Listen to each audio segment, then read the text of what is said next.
know the saying, put on your own oxygen mask first in the context of flying.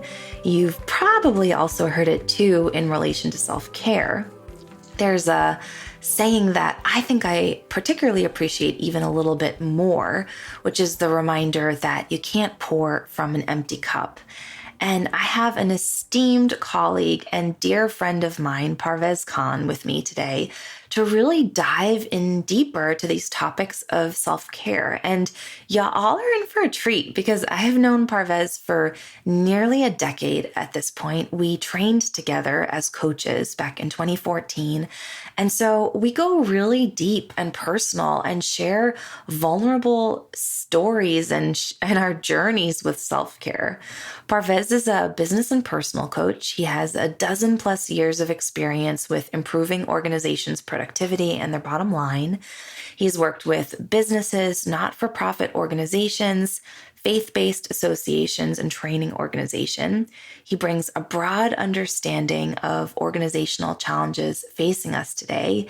He is happily married and the father of 2 young daughters, and he is just an amazing human. For me, Parvez represents a deep wellspring of wisdom, love, brilliance, connection, and just so much integrity. And I really love today's conversation because Parvez is a deeply intellectual, analytical thinker, and he has done a lot of work in his own journey, and he does a lot of work with his clients to really come from a place of integrating the intellect and the heart center rather than one or the other, and what this looks like for him in his day-to-day. We talk about that on the podcast. We talk about the intersection between organizational development and coaching and how both support Parvez in his business. Parvez shares a lot more about what made him change his routine to revolve around self-care and really embodying the reminder that we have to take care of ourselves first. And just so much more. If you are on the verge of burnout or looking for another way to do your life or business, today's episode is for you. Let's jump in. Hello and welcome to the Prosperous Empath Podcast, designed especially for empaths and highly sensitive entrepreneurs just like you who are committed to achieving holistic success. I'm your host, Catherine Wood, Master Certified Coach, author, mastermind leader, and founder of Unbounded Potential, a boutique coaching firm for empathic entrepreneurs. I'm on a mission to bring empathy back into the world of business. Each episode will focus on achieving more by doing less through leveraging empath-friendly leadership practices, boundaries, rituals, and systems, all the while continuing to care deeply about ourselves, others, and the world around us. If you are committed to joyful living and running a conscious business, but amassing wealth while doing so, proving that you can have both in a society that tells you you can't, then you are in the right place. Join me here each week to find out how. Be sure to subscribe and leave a review so you won't miss an episode. Plus, you'll find all the show notes and helpful resources over at unbounded-potential.com.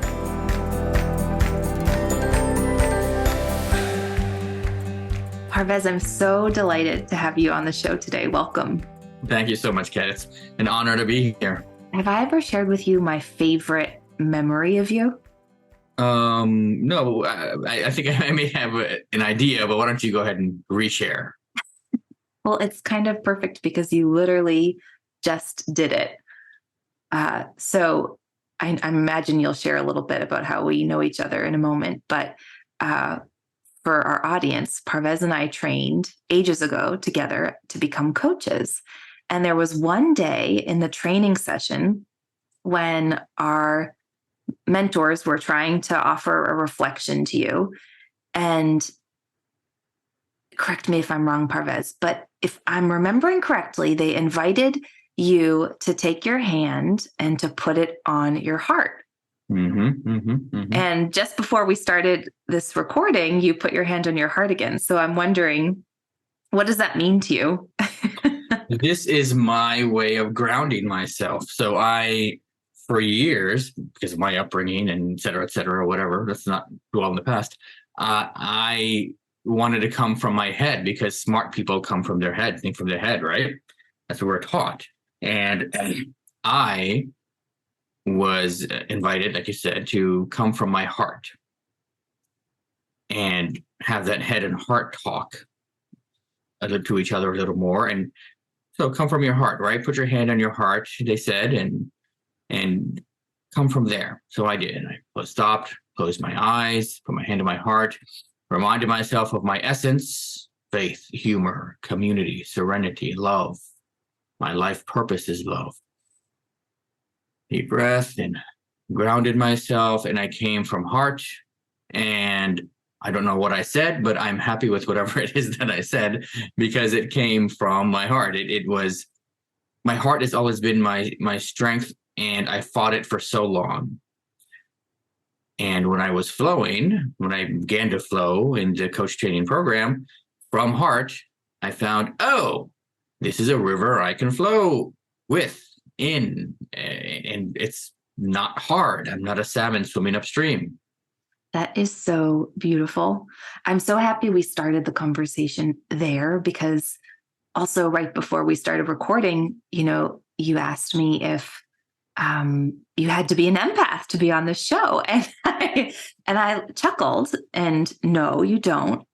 And for me, you have always been such a heart-centered, heart-driven person, which is a huge part of what I identify empaths to be about and driven by and led by. I think it's why I've always felt such a connection to you, because of your capacity to connect with your heart and your commitment to lead and speak from that place. So I'm really thrilled to have you on the show. And now that we kind of have that out of the way, why don't we just start by having you share with my audience a little bit about who you are and your story.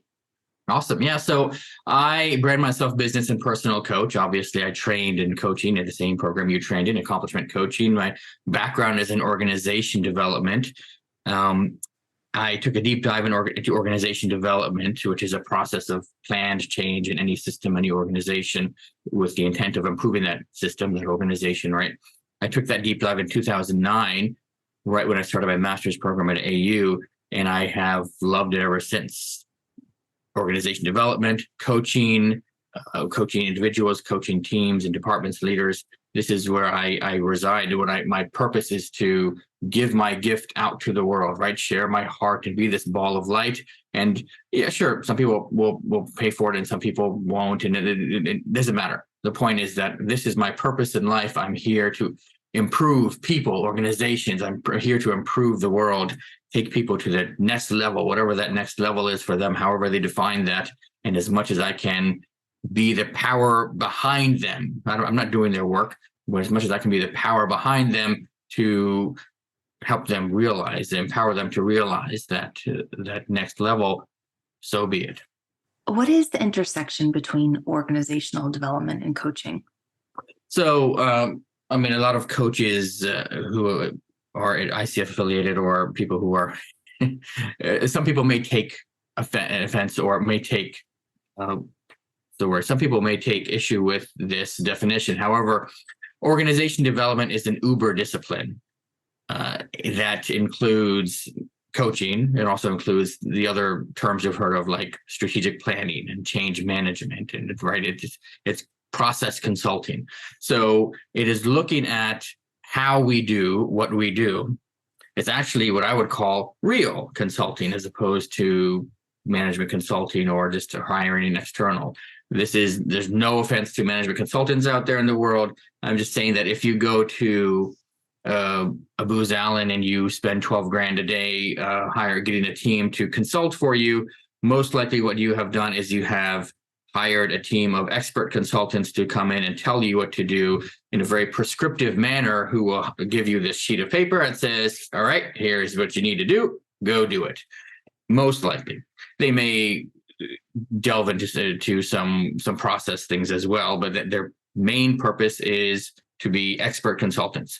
You can also have consultants who are simply outsourced IT people or whatever discipline they're in. They're just outsourced help, right? So what I do is what Ed Schein, the recently departed Ed Schein, rest in peace, MIT Sloan School of Management professor emeritus, what he defined as process consulting, or the helping profession, meaning let me sit with you and hear you, and not just hear the base layer of your complaints or what have you, hear what you're actually saying, listen to you and hear what you're saying, and then work with you to get to a deeper level of understanding about what's really going on, this underlying reality, and then take you by the hand, and then we can co-create a reality that takes you up to the next level, again, whatever that next level is.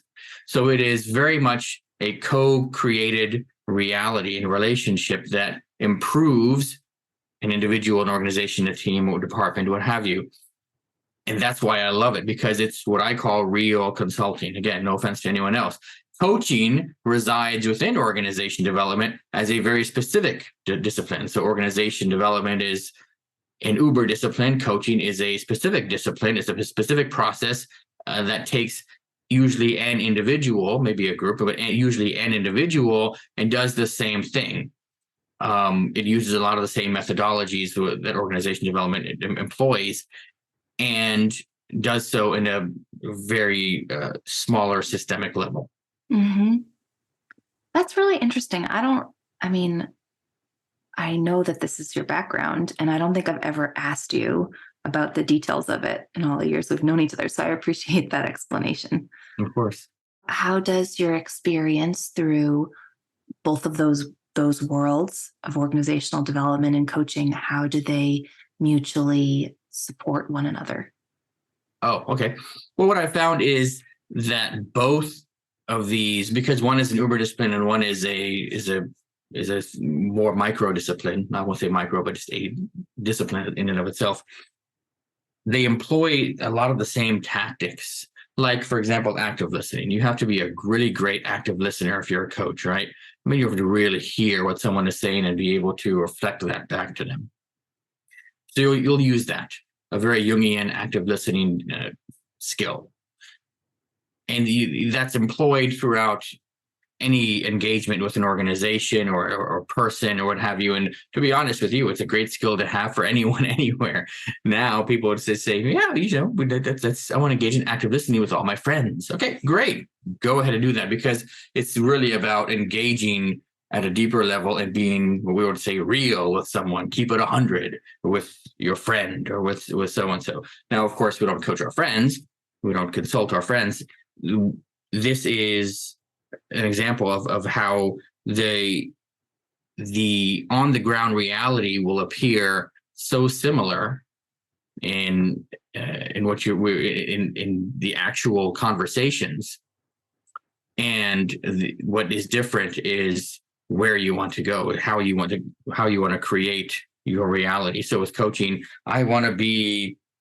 you'll have an overarching coaching request. I want to be better at my job. I want to be a better partner in my relationship or what have you. And you'll have a request for coaching for each session, right? That's where we start from. In organization development, lots of times we don't even know what we want. We're not even sure what I'll walk into a room and the people may be bickering with each other. Let's say it's a nonprofit board. They may be bickering with each other, or they've siloed off into groups here and there, this group here and this group there, and it's even unbeknownst to them at a certain level. So there's a lot in organization development. There's a lot more to deal with. Let's say, let me give you this. If I were to check in and you're wearing my OD hat, if I were to check in around, let's say, a nonprofit board meeting and give everyone 2 minutes to check in, and there are 10 members, 10 board members, I mean, I'm going to spend 20, 25 minutes just checking in. Just that. It takes a lot longer. The process may look more similar, and it takes a lot longer because there are more people to deal with, and that many more opinions, and that many more lenses and biases to deal with that we have to sift through. So does that make sense? Mm-hmm. It does. It has me curious if the clients that hire you for coaching versus the clients that hire you for OD work, what conversations they're in when they reach out to you, what questions they're asking, you said bickering, what do you find them bickering about? It just has me, it has me wondering like what minds they're in when they reach out to you to inquire. Sure. Well, bickering might be a strong word in judgment. And I use it for simplicity's sake. Usually when someone they reach out to me for individual coaching, what I call personal coaching, I can hear that the person has already done some level of work, because I work mainly through referral. So that person has done some introspective work or some work at some individual level. Maybe they've gone to a workshop or something, and they've reached out to a friend. Oh, man, I think I need a coach. I just don't need I need someone with whom to process it. And so that person is ready. The OD clients, whoever they are, organizations or otherwise, may or may not be ready. And so there's a process of getting them ready. There's a process of selling them, just the process of organization development itself. So it's from the get-go, there's a lot more work in the OD side. Yeah, I mean, I can only imagine. And, given how much I know you care about the people that you're in relationship with, I imagine caring for the organization and all the members of the team would require just a whole other level of generating your essence and your being and being present with all of those interrelational dynamics on a team versus with one person. And good segue here, it requires a lot of self-care. Yeah, which is a perfect segue, because we talked about, leading up to our episode today, like what you wanted to focus on. And I have to admit, I was absolutely delighted when you broached the topic of self-care. So let's just start there. What had you choose that topic as something to bring to our conversation today? I was reflecting on what we could talk about, because there are so many topics. I want to be clear for the listeners. There's not a dearth of topics that Kat and I could talk about. We could talk all day about lots of things, and my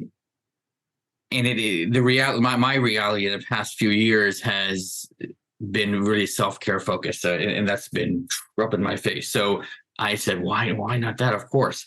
Let me give you the story. So in 2020, during this whole shutdown and pandemic, my neighbor reached out to me, and he's an older gentleman who's unfortunately wheelchair bound, and he has some health issues. Nice guy, and he's my neighbor.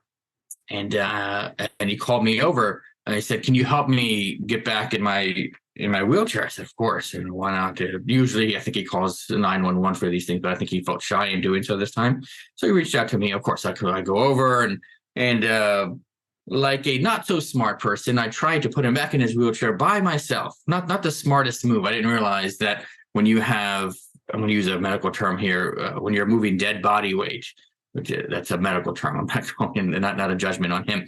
When you're moving dead body weight, you need to have 2, 3, 4 people doing so, and because you will have zero support from the person, right, or near zero support from the person. And so I ended up, I didn't realize it, but I must have tweaked something there.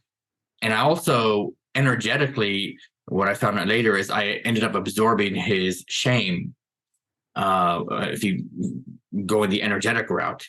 So I ended up absorbing his shame, and I tweaked something in my back, and it didn't come out until a few days later.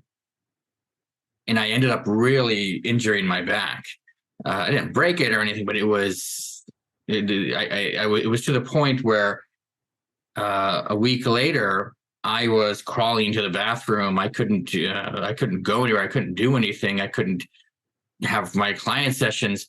I finally went to a person to see about fixing my back, right? And what would normally take me maybe 90 seconds to get to her office, to walk from my car into her office, took 45 minutes. It was that slow and my back was that injured. So I was really distraught, and it raised a red flag for me. Obviously, I had lower back pain in the past, and it raised a red flag for me. What am I doing in my life that's not self-care focused? And how am I not actually putting myself as number one here? Because here I am, I can't pick up my daughter. This really hit me.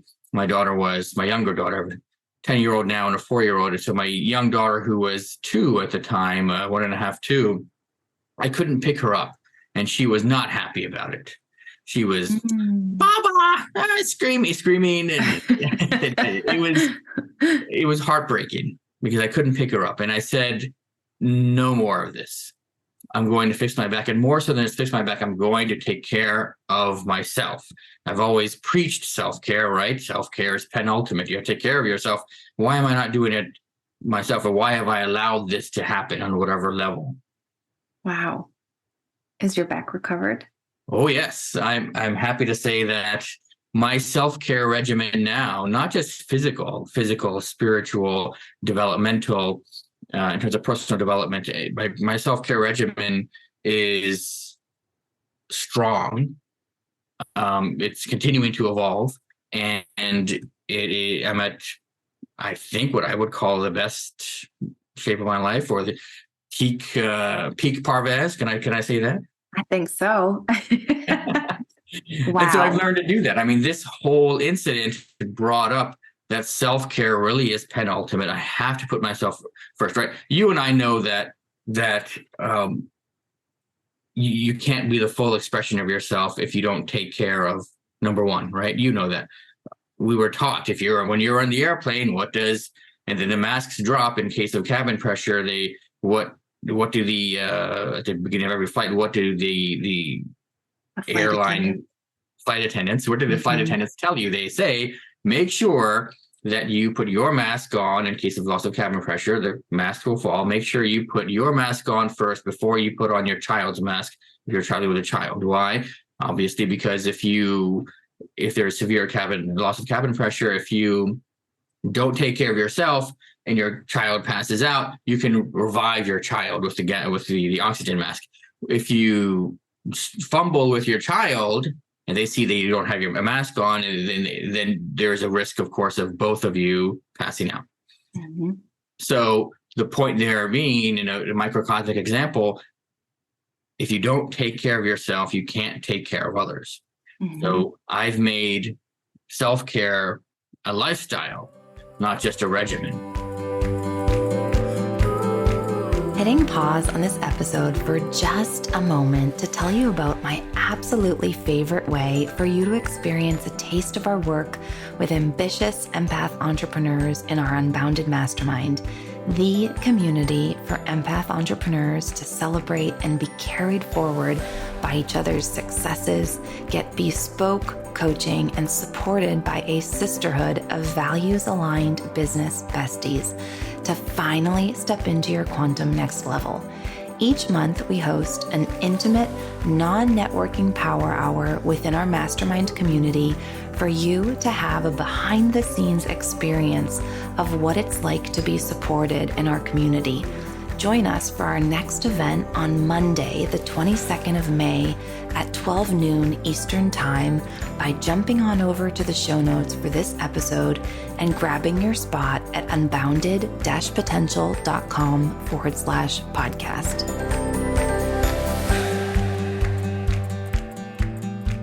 There's so much gold in what you shared. I wanna offer a couple thoughts on two things. So first of all, I love that reminder of putting on your own gas mask before helping those next to you, because oxygen mask. We're not gonna go sinister here. Thank you. As an empath, this is something we often struggle with, right? We so often prioritize other people at the expense of ourselves. And specifically, I'm such a stand for helping empath entrepreneurs thrive. And our heart, the capacity with which we care, it's one of our super gifts in business. And when we can prioritize it for ourselves first, it actually allows us to maintain that open-heartedness with others without passing on the bitterness or the resentment for prioritizing other people and their needs and their preferences and their desires at the expense of ourselves. So I love that. I love that reminder. And then the second thing that you said that I really appreciated was, you mentioned the impact that your breakdown in self-care had on your back. And it made me think of, are you familiar with Louise Hay's book? Which one? Oh gosh, her work, but You Can Heal Your Body. Yes, very familiar. So I love in that book, she talks about how when we experience pain or dis-ease in certain parts of our body, that they are sharing messages for what we need. And I remember for me, I'm sure you remember this version of me, but when I first started coaching, I used to get sinus infections. Every other month when I was working full-time and building my coaching practice, I was constantly getting sinus infections. One of those first winters, Parvez, I was on antibiotics 8 times. And I remember in Louise Hay's book, You Can Heal Your Body, that I finally looked it up.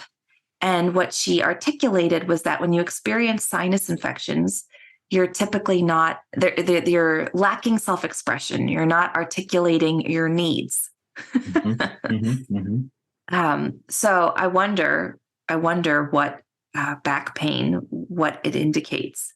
Are you familiar? Did you look it up for yourself? You Can Heal Your Life. Yeah, is such a gem. Louise Hay was such a gem. She was a person, if you don't know her, listeners, please pick up her book. Please look at her, because she was someone who struggled through so much and ended up healing her life, and thus wrote this book, You Can Heal Your Life, with this great appendix or glossary at the end where you can look up the energetic meaning to your physical ailment, right? For anything like sinus pain, back pain. There are different, to answer your question, different types of back pain, so thus they point to different things, but usually lower back pain deals with money and not living in abundance, living in a scarcity mentality, and just money issues in general. Oh, I have money issues, and then lower back pain pops up. And I should say that with the prevalence of lower back pain in America right now, 21st century America,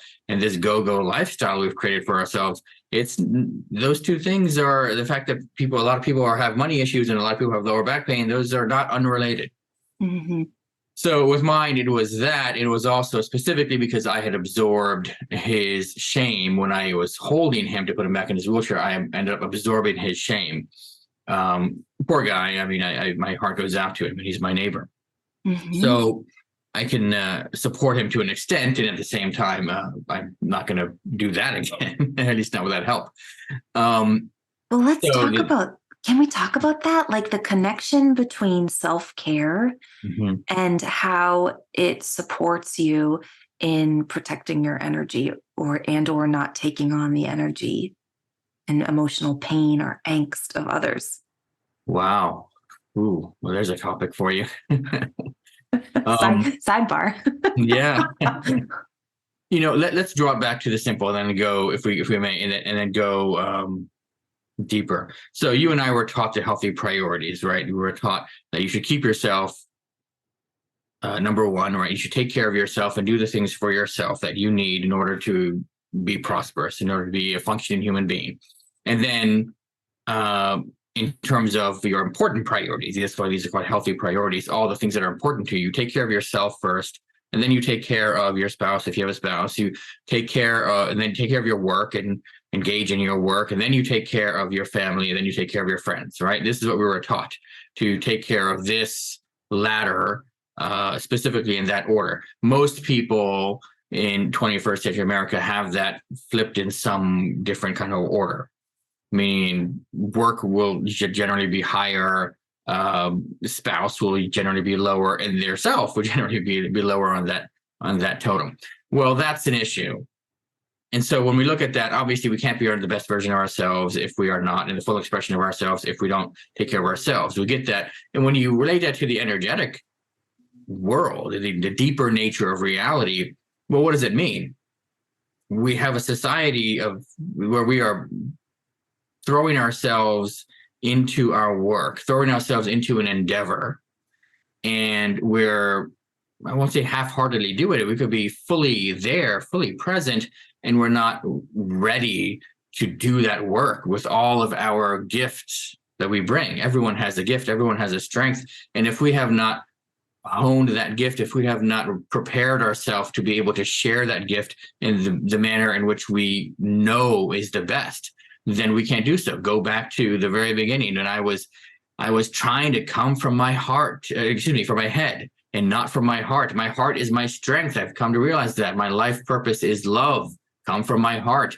And it is, people notice the effect of it more than when one person has noticed the effect of when I come from my heart versus my head. But smart people come from here, right? Come from the head. I have to be cerebral all the time. Well, what if not everyone in the world is cerebral, and yet we are all trying to be cerebral? Somebody attributed to Einstein, I don't know if it's true or not, that everyone is smart, but if you judge an elephant by his ability to climb a tree, then he's going to live his whole life thinking he's stupid, or something to that effect, right? Everyone is a genius. Everyone has the gift to share. And if when we tap into that gift, then we can share better. But we have to be able to take care of ourselves in order to do so. Mm-hmm. Can we talk about the connection between self-care and being cerebral or intellectual? Do you notice? How do they connect for you? I'm trying instead of flowing. I don't move with ease and flow when I'm trying to be cerebral. When I have my self-care regimen, I start my day out right. I have my diet and my exercise regimens are right, and I have my spiritual realignment that I do, and everything that is in my personal self-care regimen, which I have honed over the years. When I engage in that, then I can be my full expression, right? So when I engage in my self-care regimen, I am flowing, I'm moving with ease and flow. And when I'm trying to be something that I'm not so strong at, or trying to be something that's flat out trying to be something that I'm not, then I'm pushing a rock up a hill, and it's not going to go very well. So flowing, moving with ease and flow, Sophia Casey, or you know her as well, she talks about ease and flow, and she's so right. And self-care is when you move with ease and flow, self-care is what naturally facilitates you being your best self. When we hopped on our call today, I asked you how you were, and you said, "Oh, I'm great. I'm living in joy." I love living in joy. I've been listening to Mike Dooley for a number of years now, who speaks on the deeper nature of reality. His company Tut is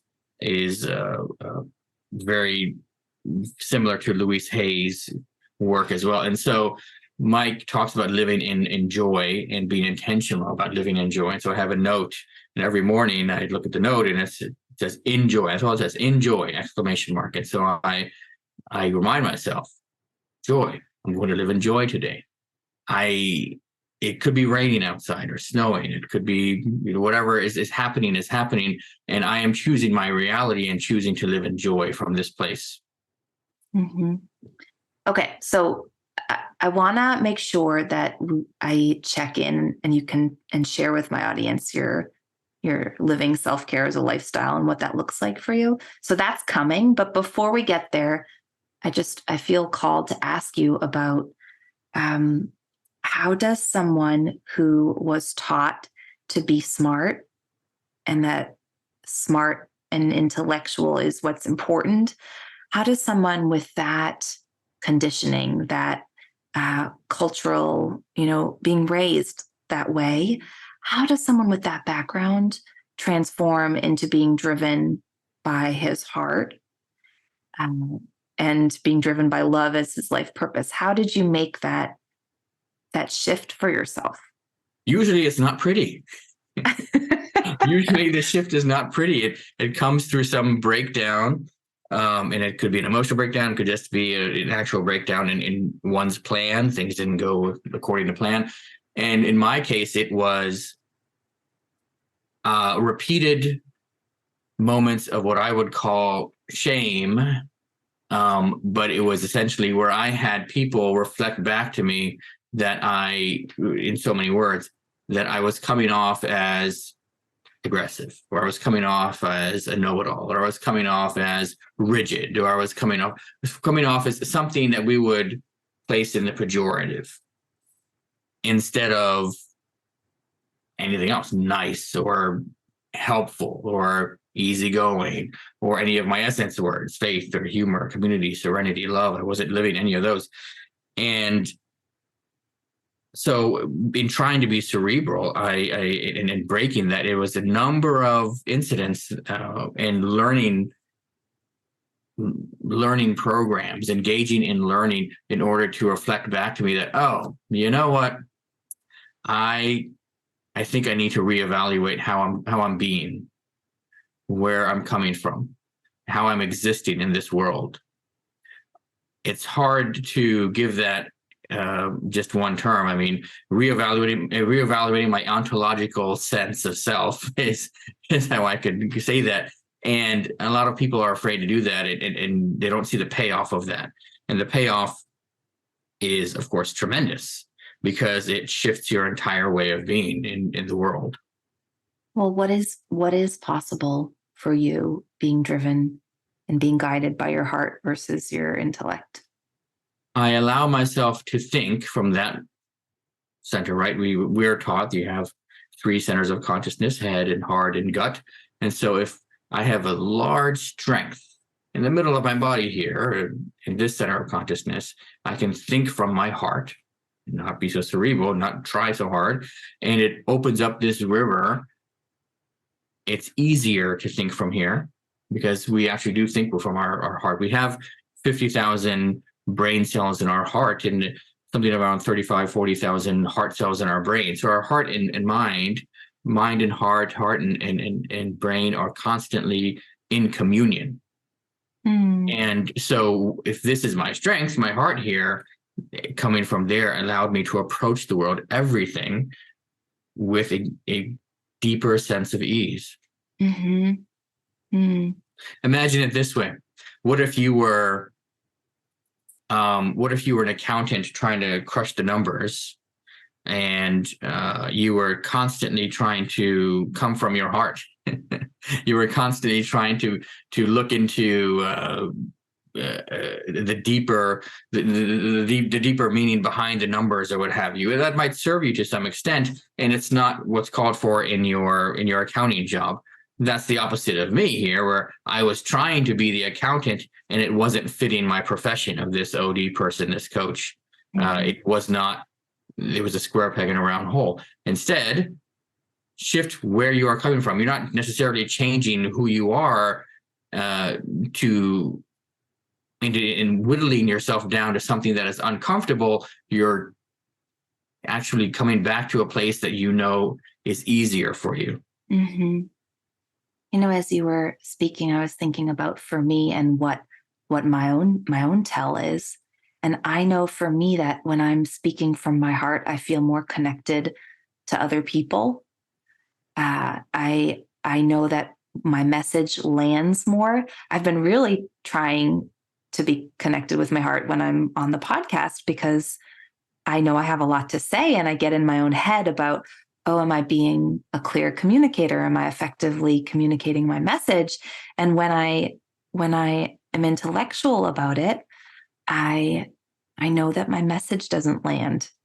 And I also feel lonelier because I'm so busy being in my head, assessing what I'm saying and, critiquing the words that are coming out versus just allowing my heart to lead. Allowing your heart to flow and being your natural self, right? And we could go into the reasons for that. And suffice it to say that in 21st century America, we've all been taught that you have to be smart in order to make your way ahead. I was at a conference in Palo Alto and in Stanford, and I was conversing with my Airbnb host, and she was telling me about the number of high school juniors and seniors, sometimes even sophomores, who would throw themselves in front of the Caltrain, who would commit suicide because of the immense pressure placed on them in order to be their academic best. Now, we can go into different reasons for that, but the point is, when we're trying so hard and there's so much pressure, it can be catastrophic. And that comes on a larger scale, not just the individual level, but at a societal level, that is terrible. I mean, the fact that we have children every year killing themselves because they see themselves as not being the absolute best academic cerebral self, version of themselves. That's horrible. Mm-hmm. That's pretty devastating to think about. Yeah. Let's connect the dots here with self-care. So embracing self-care as a lifestyle, what does that look like for you? So this regimen on a daily basis has become hours long. And that's why I say it's a lifestyle now. It's not just a regimen. It's not like, oh, I got to go do this and then I can go to work and then I can be my full self. I will wake up in the morning and have my invocation. I have to spiritually realign myself. I'll have my prayer. I have my concentrated reconnection with the divine, right? And then I will engage in some stretching exercises and in my Egoscue physical therapy. So there's a type of physical therapy out there called Egoscue that is posture-oriented, posture-related. And I found that is wonderful for me. So I've added that to my morning stretch routine. And then I can visualize, and I visualize my life. There are 4 main areas I visualize. It's the abundance I live in, the home that I live in, and the community around the home, and the end result of that meaning how I'm going to build my home. The second home, the vacation home that I have with the beautiful beach and the ocean pool. You're invited there, by the way, you and Parth. Yeah. And living in great health. Those are the 4 areas that I visualize every day, or pretty much every day. And then I will have my protein shake, and I actually don't have a meal up until 11 or noon. Is when I actually have my actual protein shake. So I am detoxing the entire morning with drinks and with fruit, etc. And I have my protein shake at like 11 or noon. So because I don't require a big meal in the morning. And I have my gym routine. I will go 2 or 3 times a week. I have my personal trainer in the gym whom I've hired. And he's wonderful. He's a great personal trainer for me. And in order to get to him, it wasn't an immediate, I'm just going to hire him, because when you're in a gym, you want to hire the best personal trainer for you, right? And you have no idea who that is. So I hired a personal trainer. She was good, not awesome. And then it led me to this current personal trainer who is wonderful. And I have my spiritual development as well. Ramadan is coming up here in a couple of days, and I'll be fasting during the day then. I'm not going to be moving my work or cutting my work short as a result. I'm actually going to, if anything, increase my work during it. And I have a word for a phrase for my Ramadan, which is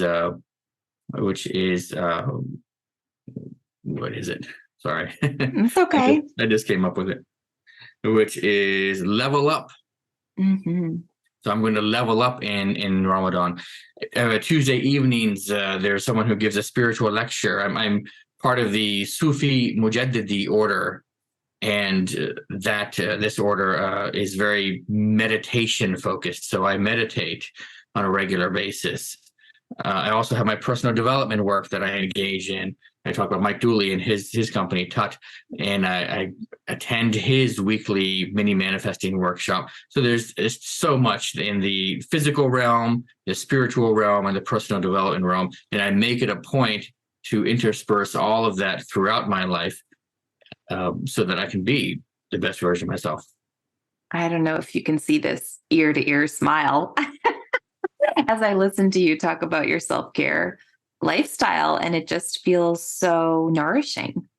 What a beautiful, caring, nourishing way to treat yourself, to live your life, and to model for your wife and children. And there's more, and there's more. Thank you for that. It is nourishing. There's more that I could get into here. The energy work that I do, the massage therapist that I see, the regular doctor visits, it's become, I won't say obsessive, but it's become something that is so, I'm so highly focused on, and it is so rewarding. The return on investment in taking care of yourself is always going to be very high, because it's yourself. It's how you, whatever you put into yourself and put into your own personal system, you will see. Mm-hmm. My father-in-law is this big businessman. He told me once that, if you feed fish or ocean life, they will give you a return on investment equal to what you put in. So if you feed a fish a pound of other fish or a pound of meal, you'll get a pound of fish back. They will put on a pound of weight. It's an incredible return on investment. And that's similar to how I view the investment in self-care. Invest in yourself, and you will see an equal, if not higher, return on investment. Beautiful.